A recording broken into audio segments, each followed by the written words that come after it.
In the process of working on your dreams, you are going to incur a lot of disappointment, a lot of failure, a lot of pain, a lot of setbacks, a lot of defeats.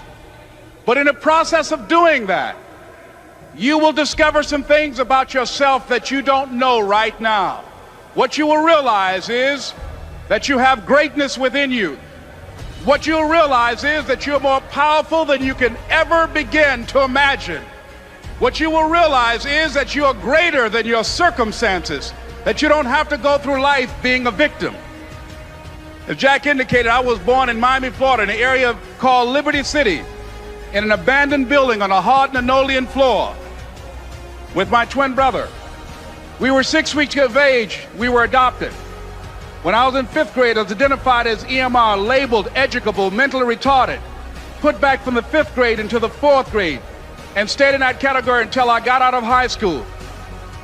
I don't have any college training, but I met a high school teacher who one day changed my life. I was waiting on another student, and when he came in, he said to me, "Young man, go to the board and write what I'm about to tell you." And I said, I can't do that, sir. He said, "Why not?"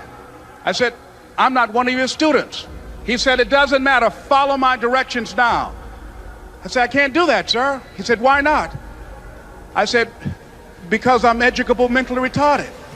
And he came from behind his desk and he looked at me. He said, "Don't ever say that again. Someone's opinion of you does not have to become your reality." I'm saying this is a time more than ever that you want to begin to inoculate yourself with positive words, coming to conventions, showing up on meetings, being on the calls, to make yourself unstoppable, to get out of your mind the polluting negative thoughts that's causing most people to go through life being stuck because they're volunteer victims. Somebody said that many people die at age 25 and don't get buried until they're 65 because they got so much garbage in their minds. You are here because you've got a clear vision of what you want and where you're going. Give yourselves a round of applause. Don't worry if they don't get it. Don't try and convince people to do this business. A person convinced against their will is of the same opinion still. You are not like everybody else. You can walk outside and find pigeons, but if you're looking for eagles, it's going to take you a minute. You are different. It's lonely at the top. How many of you know it's lonely at the top? Raise your hands. It's lonely at the top, but you eat better. That's what I'm talking about. You're different. One great entrepreneur said, "I choose not to be a common man. It's my right to be uncommon if I can. I seek opportunity, not security. I do not wish to be a kept citizen, humbled and dulled by having the state look after me. I want to take the calculated risk, to dream and to build, to fail and to succeed. I refuse to live from hand to mouth. I prefer the challenges of life to the guaranteed existence, the thrill of fulfillment to the still calm of utopia. I will never cower before any master, nor bend to any threat. It's my heritage to stand erect, proud and unafraid, to face the world boldly and say, 'This I have done.' You showed up because you're building a business that you can stand and say, 'I did this. I did this. This is my dream.' Give yourselves a round of applause. Yes, yes, yes. It's hard changing your life. It was hard when just over 3 years ago, in the Penobscot building in Detroit, Michigan, where I was operating my business, and I fell on some hard times, and I was sleeping in my office. It was hard coming into the lobby, and the security said, "Excuse me, Mr. Brown, can we see you for a moment?" And I said, "Yes," and I walked up to the counter, and he gave me an envelope. And he said, "Would you mind reading it here?" And I opened the envelope, and the envelope was from management that said, "This is an office tower. It's not a hotel. Please do not sleep in your office." And I said, "Excuse me, sir." I said, "I just work long hours in creating my business. I'm an entrepreneur. And right now things are bad for me, but they're not going to be this way always. And I just asked for the opportunity to continue to operate like I'm doing. I'm not trying to make this my home." And it was hard coming through the lobby. And sometimes they would laugh. There's a guy talking about becoming successful. And look at him. He's bathing in the bathroom upstairs on the 21st floor. He sleeps on the floor. Him and two other dreamers up there. Look at him. It was hard, ladies and gentlemen, coming to speak to people. And I was facing financial difficulties in my own life. I was behind on my bills and my dreams, and I'm saying to them, you can live your dream. It was hard, ladies and gentlemen. It was very difficult to pick myself up each day believing that I could do it. There were times that I doubted myself. I said, God, why is this happening to me? I'm just trying to take care of my children and my mother. I'm not trying to steal or rob from anybody. Why did this have to happen to me? It was very hard. And here's what I want to say to you. For those of you that have experienced some hardships, don't give up on your dream. No one could have convinced me by holding on, by continuing to push forward, by continuing to run toward my dream, that one day I would have my own talk show. It's a long shot, ladies and gentlemen, from Liberty City, an abandoned building on a floor, never knowing my mother or father. It's a long shot. Being here with you today in this dome in Atlanta, it's a long shot. No college training, labeled educable, mentally retarded, but I kept running toward my dream. Don't stop running toward your dream. Here's what I discovered that happens to you in life, that you will go through things, and while you're going through them, you can't understand why it's happening to you.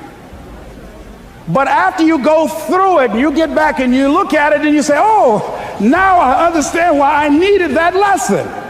Have it ever happened to you? Raise your hand. Has it ever happened to you that I couldn't understand it then, but after I got through it, then I saw that was preparing me for bigger and better things. That as you go through the challenges of life and you look at it and embrace whatever comes to you, don't run from it.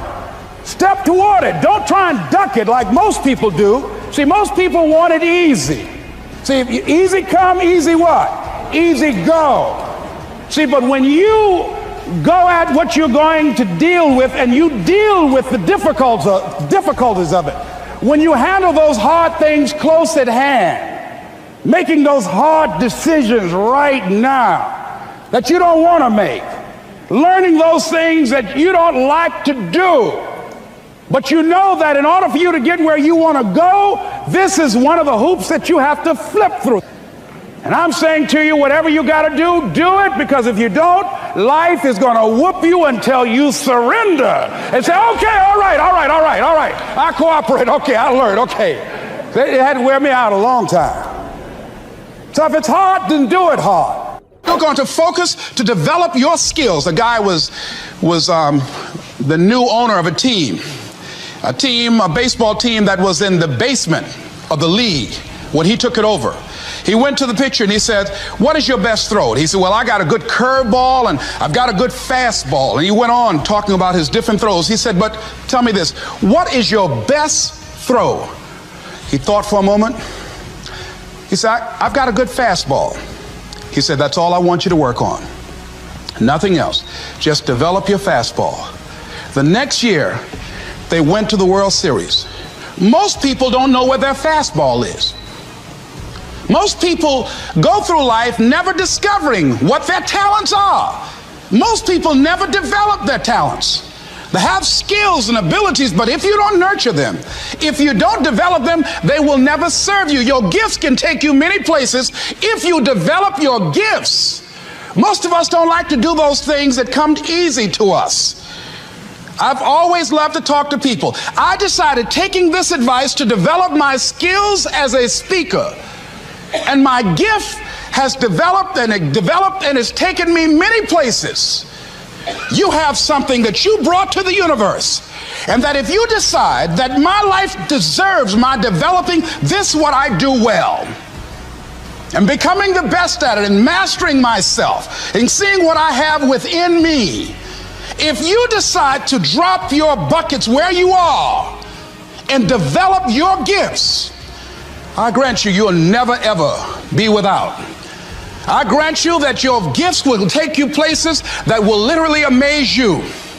I grant you that if you begin to work to develop your gifts, you'll develop a strong sense of happiness. You'll get a larger vision of yourself, because part of beginning to get a larger vision of yourself, all of us need some area of our lives where we can have a feeling of competence.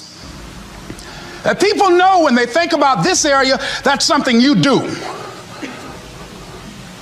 That you eat and sleep that. And that you do that. You do that. And people know it. And you know it. So you've got to work on it.